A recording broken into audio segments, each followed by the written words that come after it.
These are the hashtags at the forefront of a global phenomenon, with a global following, called Black Twitter. In 140 characters, Black Twitter is a cultural and social identity within Twitter, focused on issues of interest to black communities around the world. Hashtag discuss. The power of Black Twitter has been a recognised force in America, shining a spotlight on social justice campaigns.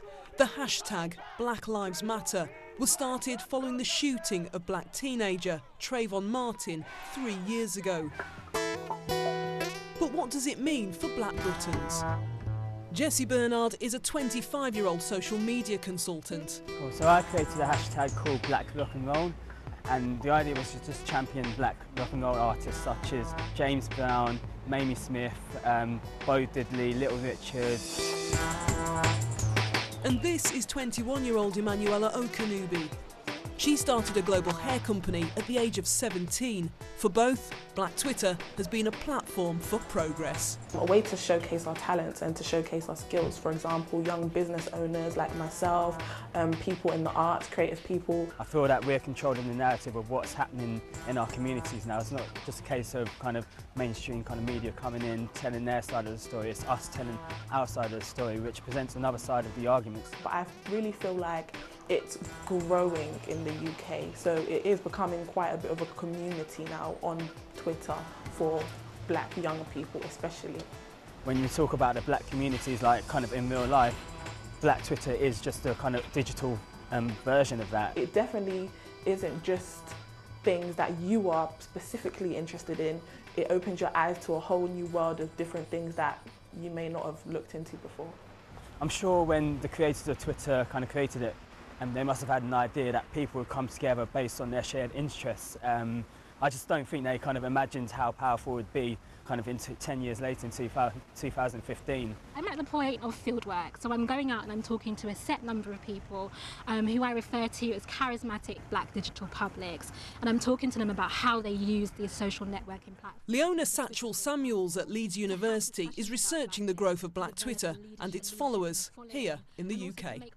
How hard is it to define as a concept? Because not everyone who's black and tweets is into Black Twitter, and not everybody who's into Black Twitter is necessarily black. In terms of a concept, I feel academically we think about Black Twitter in terms of number of sheer tweets. So black users are tweeting the most on a daily basis, and also black users are most visible in terms of trending topics. So they're able to strategically make discussions using hashtags that garner national attention.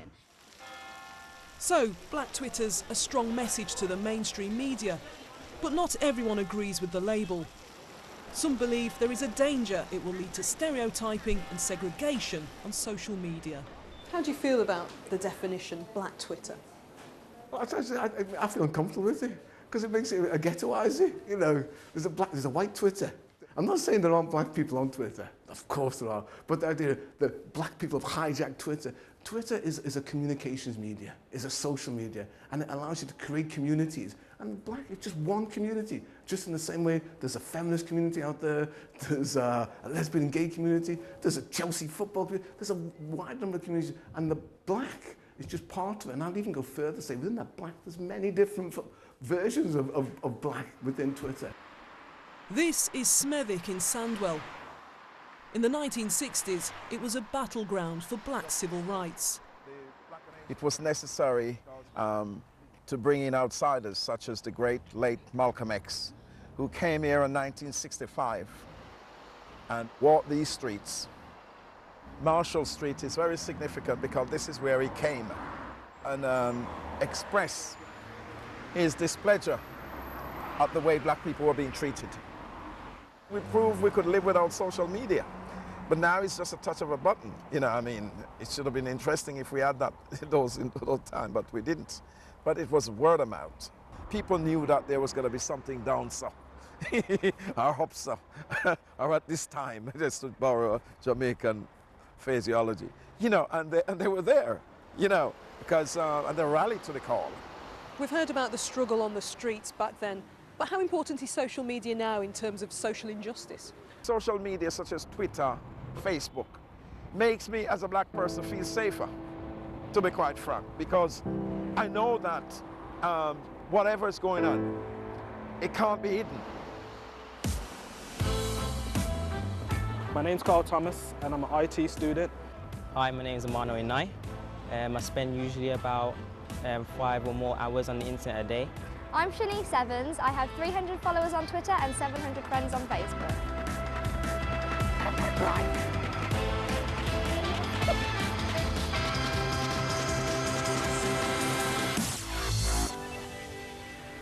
Issues about what can and can't be said about race and identity are not always black and white. Has social media led to a more open debate? It gives people an easier platform to express their feelings without having any conflict. Also, you got people that like to troll, that like to get really offensive, and that's when a face-to-face conversation will be better, because a lot of people are not going to say the same things to say online to your face. Well, I'm a very person that's very pro freedom of speech. I'd rather that people have them in open discussion, but it's the fact that because of political correctness, people can't have those discussions, so they're going online where people can't reach them, and then they don't get challenged on some of their thoughts and their feelings about other people. Yeah, I agree. They should be able to say it, but because they should be challenged on whether it is right or wrong. But at the same time, you do see some things online that can be hurtful, whether they affect you like on a personal level or not, just watching certain things. There is a lighter side to all of this. The humorous hashtag #GrowingUpBlack was tweeted 1.5 million times. Ladies and gentlemen, it's your host, Javon Prince!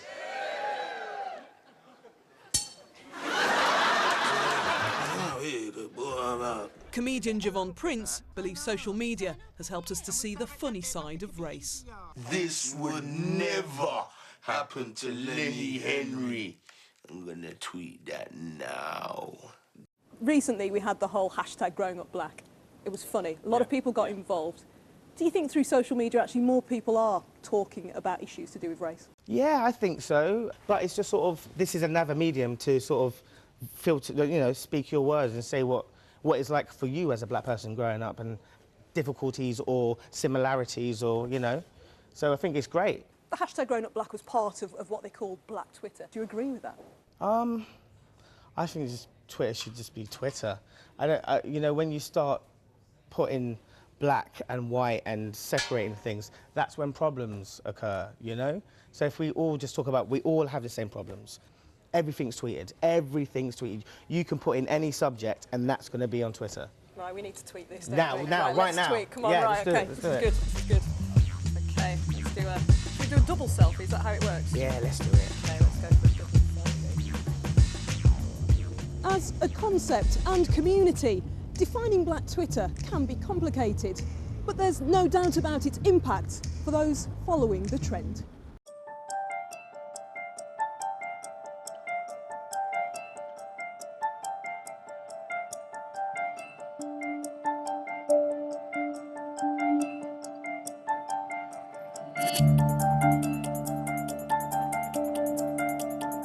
Rhino's horn by British scientists. They hope it'll be a key weapon in the fight against poaching.